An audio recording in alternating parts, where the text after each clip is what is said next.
이사야서 해설 19번째. 주님은 영원하신 하느님, 땅 끝까지 창조하신 분이시다. 한속은 실비아 스녀. 사도신경을 외울 때마다 천지의 창조주를 저는 믿나이다 라고 고백하지요. 천지를 누가 창조했는가 하는 문제가 중요하다고 생각하십니까? 천지가 다른 누구에 의해 만들어졌거나 창조된 것이 아니라고 했다면 무슨 차이가 있을까요?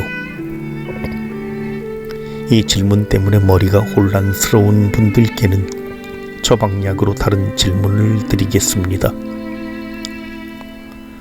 그 문제가 중요하지 않다면 이사야서 40장에서는 왜 하느님을 땅 끝까지 창조하신 분이라고 말하겠습니까? 창조주 하느님. 이사야 예언서 제2부에는 몇 가지 중요하고 새로운 신학적 주제들이 나타납니다. 그 가운데 하나가 창조입니다. 구약 성경에서 창조 교리는 주로 창세기와 이사야서에서 다루어지고 다른 부분들에서는 단편적으로 나타납니다. 많은 책에서 다루는 주제가 아니기에 그만큼 이사야 예언서 제2부의 특징이라고 말할 수 있습니다. 제2부의 첫 장인 40장에서부터 이미 창조라는 주제가 되풀이되며 강조됩니다. 이 장에서 하느님은 손바닥으로 바닷물을 되었고 산과 언덕들을 천칭으로 달았던 분, 하늘을 휘장처럼 펴신 분, 별들을 창조하신 분, 땅끝까지 창조하신 분이라고 일컬어집니다. 무슨 의미에서일까요? 지금이 중요한 시점에서 우리와는 별 상관없는 옛날 이야기를 하고 있는 것일까요?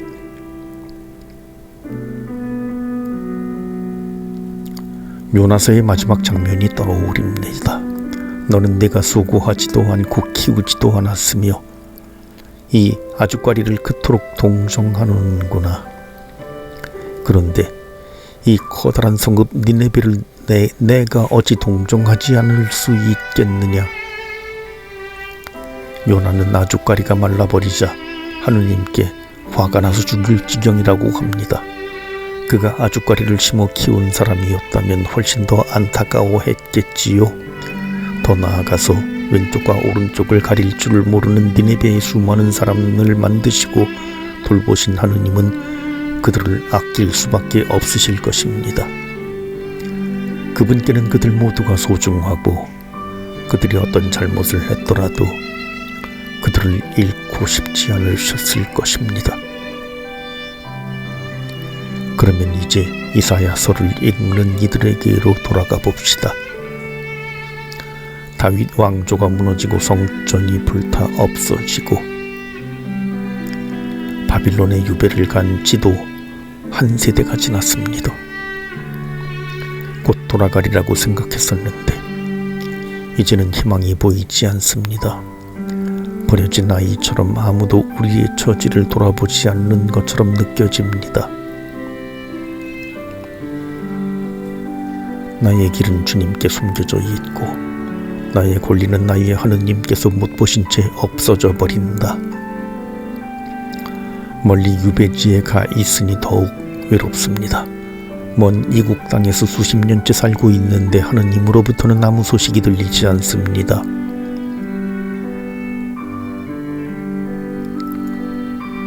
그때 예언자가 말합니다. 하느님은 저와 수많은 별을 만드셨고 그 하나하나의 이름을 부르시는 분이시라고. 세상에 존재하는 모든 것은 모두 하느님이 만드신 것이고 그래서 그 모두가 하느님께 소중하다고. 인간이 헤아릴 길 없는 무궁무진한 지혜로 만물을 돌보시는 하느님은 이 먼 땅에 와 있는 너희의 발걸음도 헤아리신다고. 그러니 그분을 믿고 힘을 내라고 합니다. 태초에 하늘과 땅을 만드셨다는 것, 그것은 억만 년 전에 있었던 일이라고 해서 우리와는 상관없는 일이 아닙니다. 하느님이 세상 만물을 창조하셨다는 것은 우리에게 순간마다 우리를 돌보시는 분이 계시다는 것을 의미합니다. 밥을 먹거나 말거나 병이 들거나 말거나 유배를 가거나 말거나 아무도 신경 쓰지 않는 것이 아니라 어떤 처지에서도 나에게 눈길을 고정하고 있는 분이 계심을 뜻합니다. 유배 끝 무렵에 이스라엘은 그것을 믿기 어려워했습니다. 그때 예언자는 땅끝까지 창조하신 분을 말합니다.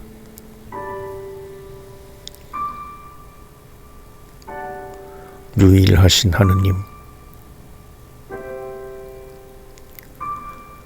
그런데 이스라엘의 하느님이 땅끝까지 창조하신 분이시라는 것은 유일신 사상과도 연관됩니다. 땅의 일부가 아니라 땅끝까지 오직 그분이 창조하셨다면 다른 신이 자리할 여지가 없게 됩니다. 이것 역시 이사야 예언서 제2부의 신학적 특징입니다.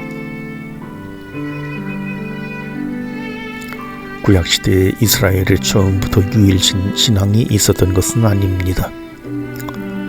이런 시기에는 바알이나 아세라와 같이 다른 민족들이 섬기는 신들이 과연 존재하는지 여부는 생각할 주제가 되지 않았습니다. 오직 중요한 것은 다른 민족들은 다른 신들을 섬길지라도 이스라엘은 오직 주님 한 분만을 하느님으로 섬겨야 한다는 것이었습니다. 특히 신명기에서 주님께서 하느님이시라면 그분을 따르고 바알이 하느님이라면 그를 따르십시오라고 말했던 엘리야는 다른 이들보다 앞서 나간 것으로 나타납니다. 좀 과감하게 말한다면 많은 경우는 다른 신들이 존재해도 상관이 없었을 듯합니다.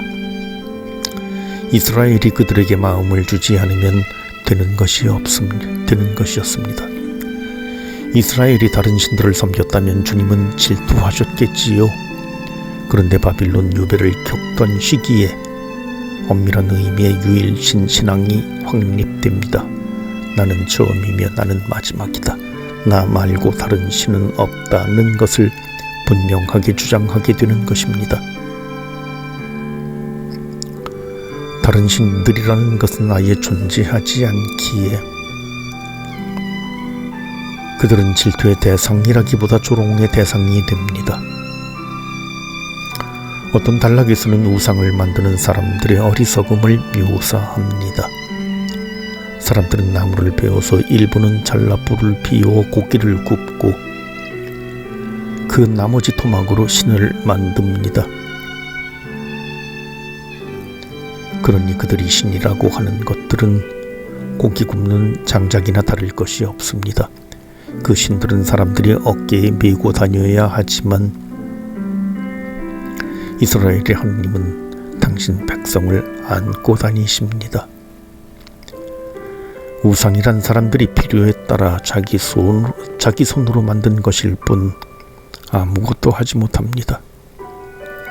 이들은 모두 생명 없는 존재이고 살아계시며 역사에 개입하시고 앞으로 일어날 일들을 알고 계실 뿐만 아니라 그 일들을 이루어 가시는 분은 오직 주님 한 분이십니다. 키루스를 부르신 하느님. 그렇다면 페르시아 임금 키루스에 대해서는 어떻게 설명할 수 있을까요? 페르시아의 임금 키루스는 바빌론에 유배 온 이들을 고향으로 돌아가게 하지요. 이사야 예언서 제2부에서 선포되는 구원은 구체적으로는 키루스를 통해서 실현되고 이사야서에서는 키루스에 대해 주님의 기름 부은 받으니 메시아, 주님께서 오른손을 붙잡아 주신 이라고 말합니다.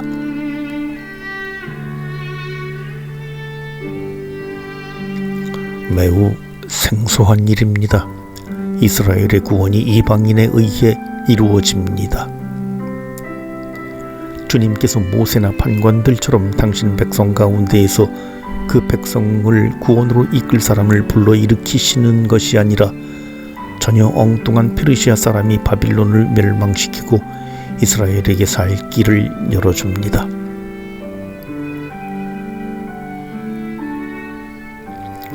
만일 여러 신이 있어서 이스라엘에게는 주님이 있고 바빌론은 바빌론대로 페르시아는 페르시아대로 그들의 신이 따로 있다면 키루스를 불러 일으킨 이는 아마도 페르시아의 신이어야 할 것입니다. 실제로 바빌론 사람들은 여러 신이 서로 경쟁하는 속에서 마르둑이 키루스를 불러왔다고 생각했습니다.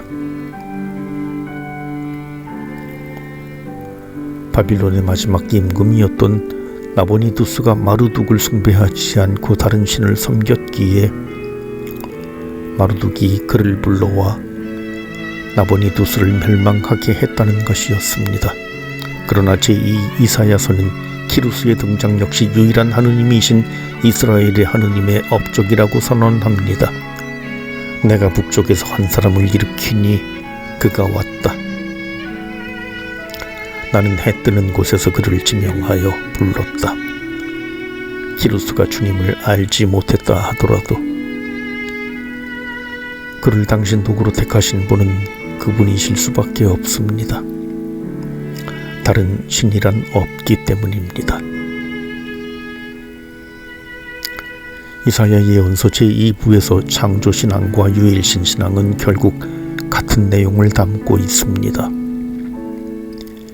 이 세상이 처음 시작된 때부터 모든 순간에 그리고 온 세상 땅 끝까지 모든 곳에서 세상을 지배하시는 분은 오직 한 분이시라는 것입니다.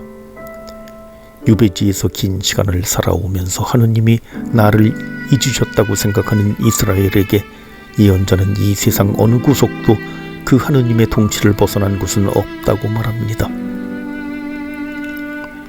나를 만드신 분은 지금도 나를 생각하시고 나를 돌보십니다.